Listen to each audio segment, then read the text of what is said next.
ಇಂದೇ ಡೌನ್ಲೋಡ್ ಮಾಡಿ ಮತ್ತು ನಿಮ್ಮ ನೆಚ್ಚಿನ ಶೋಗಳನ್ನು ಆನಂದಿಸಿ.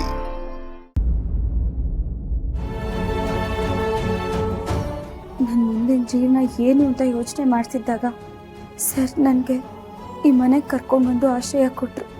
ಇವತ್ತಿಗೆ ಈ ಮನೆ ಋಣ ಮುಗೀತು ಅನ್ಸುತ್ತೆ. ಈ ಮನೆಯವ್ರಿಗೆ ಯಾವಾಗಲೂ ಚೆನ್ನಾಗಿರ್ಬೇಕು. ವಿಶ್ವ, ನನಗೆ ಕ್ಷಮಿಸ್ಬಿಡು, ಹೇಳ್ದೆ ಹೋಗ್ತಿದ್ದೀನಿ.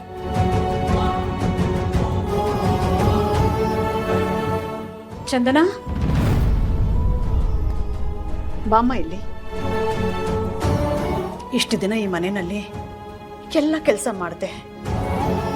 ನಿಜ ಹೇಳಬೇಕು ಅಂದರೆ ಈ ಮನೆಯೊಳಗೆ ಆಗ್ಬಿಟ್ಟಿದ್ದೆ. ಪ್ರಪಂಚದ ಯಾವ ಮೂಲೆಗೆ ಹೋದರೂ ಸಂತೋಷವಾಗಿರಮ್ಮ. ಆಶ್ರಮ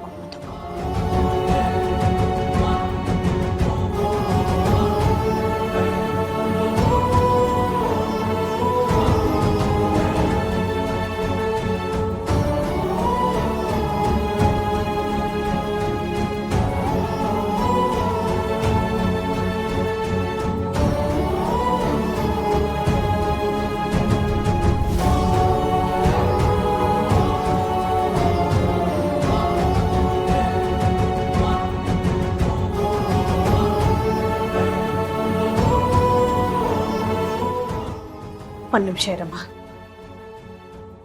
ಇಷ್ಟು ದಿನ ಈ ಮನೆಯಲ್ಲಿ ಸಂಬಳ ತಗೊಳ್ದೆ ಕೆಲಸ ಮಾಡಿದ್ಯಾ. ನಮ್ಮನೆಯವರು ಹೇಳ್ತಾ ಇದ್ರು, ಅದು ನಿನ್ನ ದೊಡ್ಡ ಗುಣ.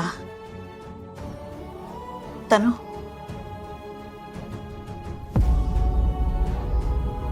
ತಗೊಂಬ ನಿನ್ನ ಸಂಬಳ. ಅಮ್ಮ, ಖಂಡಿತ ನಂಗೆ ಇದೆಲ್ಲ ಬೇಡ. ನಾನು ಸಂಬಳಕ್ಕೋಸ್ಕರ ಇಲ್ಲಿ ಕೆಲಸ ಮಾಡಲಿಲ್ಲ. ನನಗೆ ಆಶ್ರಯ ಬೇಕಿತ್ತು, ಅದು ಸಿಕ್ತು. ಈ ಋಣನ ನಾನು ಯಾವತ್ತೂ ಮರೆಯಲ್ಲ. ಚಂದನ ಅವರೇ, ನೀವು ಸಂಬಳಕ್ಕೋಸ್ಕರ ಕೆಲಸ ಮಾಡಿಲ್ಲ ಅಂತ ನಮಗೂ ಗೊತ್ತು. ಆದರೆ ಬೇರೆ ಏನೇ ಉದ್ದೇಶ ಇದ್ರೂ ಅದನ್ನ ಇಲ್ಲಿಗೆ ಬಿಟ್ಬಿಟ್ಟು ಹೋಗಿ.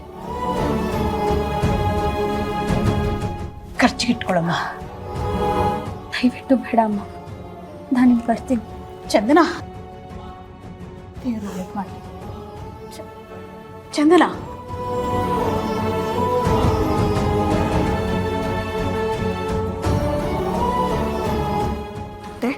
ನನಗಿವಾಗ ಖುಷಿ ಆಯಿತು.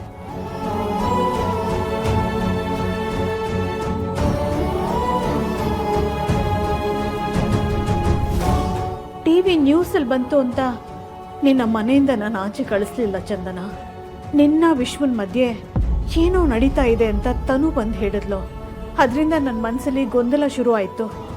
ಎಲ್ಲದಕ್ಕಿಂತ ಹೆಚ್ಚಾಗಿ ನನಗೆ ನನ್ನ ಮನೆ ನೆಮ್ಮದಿ ಹೆಚ್ಚಾಗಿತ್ತು ಚಂದನ. ಅದಕ್ಕೆ ನಿನ್ನ ಮನೆ ಬಿಟ್ಟು ಹೋಗು ಅಂತ ಹೇಳಿದೆ. ದಯವಿಟ್ಟು ನನ್ನನ್ನು ಕ್ಷಮಿಸ್ಬಿಡು ಚಂದನ. ಲಕ್ಷ್ಮೀ ನಿವಾಸ